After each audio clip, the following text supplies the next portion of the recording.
So I'm going to open with Psalms 19:14. May these words of my mouth and this meditation of my heart be pleasing in your sight, Lord, my rock and my redeemer. I was born a daughter, granddaughter, great-granddaughter, sister, niece, and a cousin.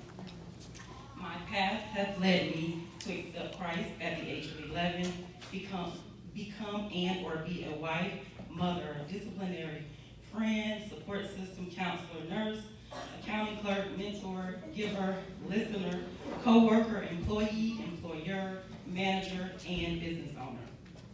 My journey I'm currently on.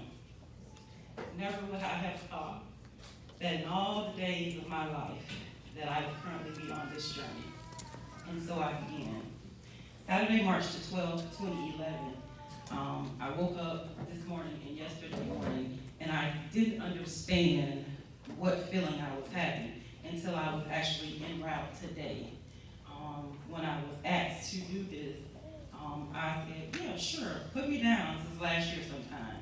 I literally typed up this last night. So to make a long story short, on Saturday, March 12, 2011, my son, Caleb, was diagnosed, was rushed to the hospital. Don't take it back. He was, had a bronchitis attack, and that changed our lives forever. He was born with chronic bronchitis. He had a bronchitis attack, and normally what happens is he just, has his couple days down, and he reverts back to the normal little kid that he was at age 5. On Wednesday, March the 16th, I saw signs different.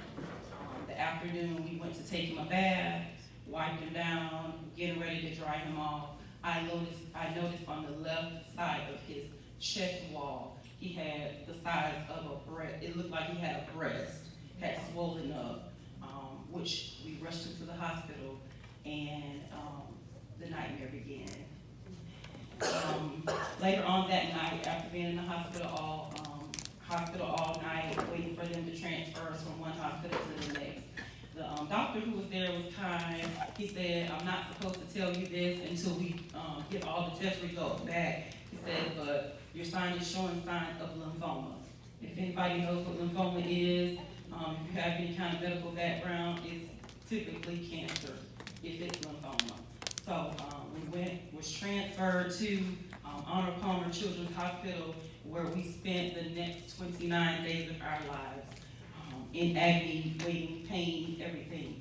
Tuesday, March the 29th of 2011, he was officially diagnosed with T-cell lymphoblastic lymphoma. As a mom of 5, as a mother who did foster care, for him being my baby child, the last one that I birthed physically, my life just began to stop. I began to walk out in the parking lot, and I looked at the picture where she went to the cute prayer on my hands and knees. Well, I'm a little bit more dramatic when I'm talking to God. I was screaming in the parking lot. Everybody probably thought this crazy woman, they just let her out. So he's my baby, he's 5. We don't understand, what are we gonna do? How are we gonna get through this? And the nightmare just went. And so with all of this, we battled 3 years in the hospital, doctor's visit, living in a hospital. It actually became home to us, which is definitely not the normal. If you have ever dealt with a child who's going through cancer treatment, they know all kind of doctors and hospital terminologies versus their ABCs and 1, 2, 3s. They learn so much so fast. And I can truly say in this journey, it began to strengthen me. I began to write, I began to pray. I've always been a prayer warrior, but I began to pray on a different level, in a different realm. And as time went on, because I cannot tell you the 3-year story, as time went on Thursday, June the 13th, my sister, who's a pastor, she's a preacher, she came in the room and we sat down. This was the Thursday before he passes, and she said, I see, God says foundation. And I looked at her in her face and I said, girl, you crazy. I don't want to deal with nothing after this is over. I want to go home, I want to love my kids, and that's all I want to do. Shows you how our plans are definitely jokes to God. On Sunday, June the 16th, 2013, was Father's Day, and we will actually repeat the same day this year, 6 years later. It will be Sunday, June the 16th, and it will be Father's Day this year for our family. We no longer said see you later, because in our family we don't say see you later, we say goodbye. And we had to say goodbye to Kenny. And from the emotionalness of seeing my children who were in high school, one of my children graduated, getting ready to go to college, the ups and downs, I can truly tell you guys that it's my foundation of accepting Christ at a young age and being brought up in the church. And not to say that it's ever easy, trust me. We use the cliche of saying, oh, you can just pray about it. But in those 3 years, sometimes I didn't want to pray. Sometimes I didn't want you to call me and talk to me. Sometimes I didn't want your encouraging quote. Right now, today, from 2011 to now, I'm not a texter. So if you know me, y'all know I didn't want to receive any of that stuff, because that's not what I needed. What I needed was my son to be whole. What I needed was my son to go home with my other children. What I needed was that love from him that now, about to be 6 years later, I will never get again from him.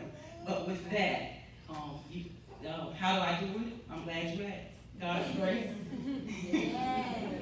No, I can't say it's too easy, and no, I can't say that we, my family, we will still have our moments.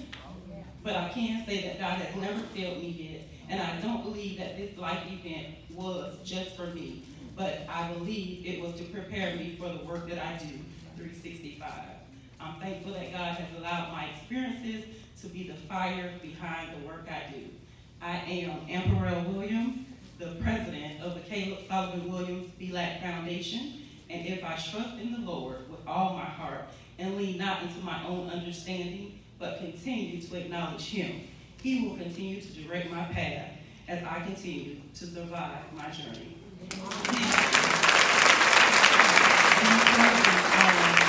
Commissioner asked me to leave you guys with a word, a power word. So my power word for 2018 and 19 has been selfless. I just tell you guys today, become that person who goes out of the way just because, not asking or wanting anything in return. Awesome.